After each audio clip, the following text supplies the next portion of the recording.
అద్భుతమైన వెరైటీ, సారవంతమైన భూములు, కష్టించి పండించే రైతులు అన్నీ ఉన్నా అల్లుడు నోట్లో శని అన్న చందంగా మారింది అరటి రైతుల పరిస్థితి.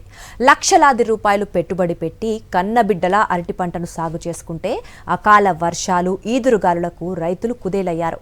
ఆపదలో ఉన్న అన్నదాతను ఆదుకోవాల్సిన ప్రభుత్వం చేతులెత్తేయడంతో రైతులు ఆత్మహత్యలే శరణ్యమంటూ ఆవేదన వ్యక్తం చేస్తున్నారు. కూటమి ప్రభుత్వం అధికారంలోకి వచ్చాక ఇప్పటికీ ఈదురుగాలులకు 3 సార్లు అరటి పంట నేలకూలితే ప్రభుత్వం కనీస సాయం కూడా అందించలేని దుస్థితిలో ఉంది. పులివెందుల అరటి అంటే దేశీయ, విదేశీ మార్కెట్లలో ఎనలేని గిరాకీ. దానికి తగ్గట్లు గత ప్రభుత్వం వారికి అనుగుణంగా అన్ని దశల్లోనూ అండగా నిలవడంతో క్వింటాల్ అరటి 30,000 రూపాయలకు అమ్మిన రోజులు ఉన్నాయి. ఇప్పుడు ఆ రోజులు పోయాయి. కూటమి ప్రభుత్వం అధికారంలోకి రావడంతో అరటి రైతులకు కనీస మద్దతు ధర కూడా లభించని దారుణమైన పరిస్థితులు నెలకొన్నాయి. దీనికి తోడు అకాల వర్షాలు, ఈదురు గాలులు రైతుల పాలిట శాపంగా మారాయి. కూటమి ప్రభుత్వం వచ్చాక ఇప్పటికి 3 సార్లు ఈదురు గాలులకు అరటి పంట నేల కొరిగింది.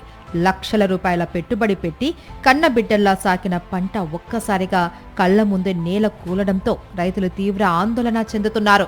వాన వచ్చి 49 గంటల 40 నిమిషాలకు తోటలన్నీ పడిపోయినాయి సార్. 5,000 చెట్లు, 3,000 చెట్లు పడిపోయినాయి సార్. దీనికి పెట్టుబడి 10 లక్షల దాని వచ్చింది సార్. ఎరువు, మట్టి, రసాయనికులు అన్ని.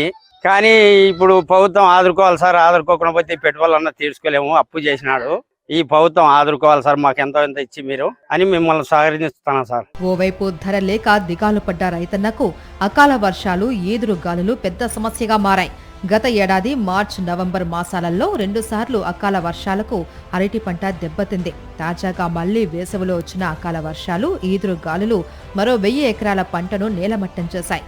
అధికారులు, మంత్రులు పర్యటనలు చేసి ప్రభుత్వం సాయం చేస్తుంది అని చెప్పడం తప్ప కనీసం ఒక్క పైసా కూడా రైతులకు పరిహారం అందించిన పాపాన పోలేదు.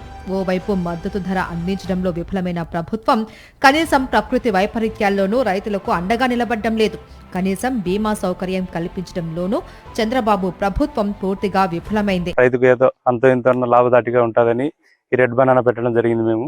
కానీ ఇది కూడా మాకు దేవుడు వికటించి ఈ వర్షం కారణంగా పూర్తిగా లాస్ అయినాము. ఇదైతే 40 నుంచి 50,000 మార్కెట్. ఈ రోజు అయితే మాకు అడిగినారు 43,000తో కటింగ్ చేస్తా ఉన్నా అని. మేమే ఒక 2-3 రోజుల తర్వాత ఏమన్నా కొద్దిగా మార్పు వస్తుందేమో, అయినా మాకు తక్కువైనాయి. ఒక 2-3 టన్నులు ఉంటే ఒక 10 టన్నుల వరకు అయితే బాగుంటుంది అనే ఆలోచనతో కటింగ్ చేయలేదు. ఆ కటింగ్ చేయనందుకు మాకు దేవుడు నష్టం చేసి మొత్తం లాస్ అయిపోయినాం మేము. దీనికి ఎంత పెట్టుబడి అంత 1 లక్షల నుంచి 5 లక్షల వరకు ఖర్చు అయింది. ఈ రోజు ఒక్క 10 రూపాయలు కూడా వచ్చే పరిస్థితి లేదు. ఎంతో కొంత ఏదో విధంగా అయినా గవర్నమెంట్ అంతో ఎంతో సహాయం చేసి రైతులకు అండదండగా నిలుస్తుందని, ఎంతో కొంత సహాయం చేస్తారని ఆశిస్తున్నాను. గతంలో పంట నష్టం జరిగిన 2 సార్లు మాజీ సీఎం వైఎస్ జగన్ పంటలను పరిశీలించి రైతులకు భరోసా కల్పించారు. మరోవైపు ప్రభుత్వం అరటి రైతులను ఆదుకోవాలి అని పలుమార్లు డిమాండ్ చేశారు. తాజాగా కడప ఎంపీ వైఎస్ అవినాష్ రెడ్డి జరిగిన నష్టాన్ని జిల్లా కలెక్టర్ దృష్టికి తీసుకెళ్లి రైతులను ఆదుకోవాలి అని కోరారు. నష్టం జరిగిన ప్రతిసారి హార్టికల్చర్ అధికారులు లెక్కలేసి ప్రభుత్వానికి పంపడం తప్ప ఇంతవరకు పైసా సాయం కూడా ప్రభుత్వం వైపు నుంచి రైతులకు దక్కిన దాఖలాలు లేవు. గాలికి చాలా జూడ్చే చాలా కింద పడినాయి. రాత్రి గాలికి మనకు చాలా దెబ్బ తినిపోయినాయి. నల్లపిటిపల్లిలో చాలా మటుకు నష్టం వచ్చింది. ప్రభుత్వం వచ్చి చూసుకొని వాళ్లకు తగినంత నష్టపరిహారం కలిగాలని కోరుకుంటున్నాం నా ప్రభుత్వాన్ని. వైఎస్ జగన్ ముఖ్యమంత్రిగా ఉన్నప్పుడు అరటి రైతులకు పుష్కలంగా సాగునీరు అందించడంతో పాటు పంట ధర విషయంలో స్థిరీకరణ నిధి ఏర్పాటు చేసి మరీ వారిని ఆదుకున్నారు.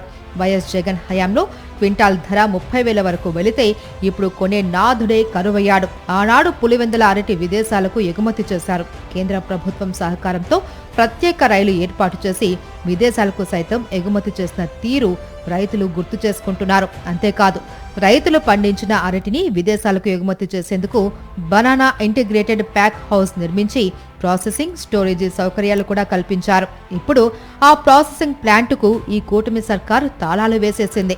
ఒక్క రోజులోనే 32 టన్నుల అరటిని ప్రాసెసింగ్ చేసే సౌకర్యానికి కూటమి సర్కార్ తిలోదకాలు ఇచ్చేసింది. దీనికి తోడు ఈదురుగాలులు పెద్ద సమస్యగా మారినా ప్రభుత్వం మాత్రం కనీసం ఆసరాగా నిలవడం లేదు. అరటి చెట్ల మధ్యలో అరటి రైతు పడతా ఉన్న అగసాట్ల మధ్య ఈరోజు వారి బాధలు చెబుతూ ఇవాళ నేను మీడియా ద్వారా రాష్ట్ర ప్రజలకు తెలియజేస్తూ చంద్రబాబు నాయుడు గారి ప్రభుత్వానికి గట్టిగా బుద్ధి రావాలని దేవుణ్ణి ప్రార్థిస్తా ఉన్నాను. అంటే ఆపరేషన్ లో కోల్డ్ స్టోరేజ్ ఉండి కూడా ఇంటిగ్రేటెడ్ 600 మెట్రిక్ టన్నుల కోల్డ్ స్టోరేజ్ ఆపరేషన్ లో ఉండి కూడా రాష్ట్ర ప్రభుత్వం కరెంటు ఖర్చులు ఎక్కువ అవుతాయని చెప్పి ఏకంగా నడపని పరిస్థితిలో ఈ రోజు మనము రైతు ఎలా బ్రతుకుతా ఉన్నాడని చెప్పడానికి నిదర్శనం ఇది.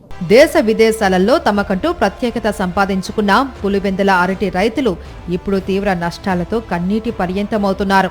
కనీస మద్దతు ధర కూడా ప్రకటించకపోవడం, పంట ధర నానాటికి దిగజారిపోవడంతో ఎవరికి చెప్పుకోవాలో కూడా అర్థం కాని స్థితిలోకి వెళ్లిపోయారు. ఇది చాలదు అన్నట్లు ఏటా అకాల వర్షాలు అరటి రైతులను తీవ్రంగా నష్టపరుస్తూ ఉన్నాయి. ఇప్పటికైనా ప్రభుత్వం అరటి రైతులను ఆదుకోవాలి అని వారు డిమాండ్ చేస్తున్నారు.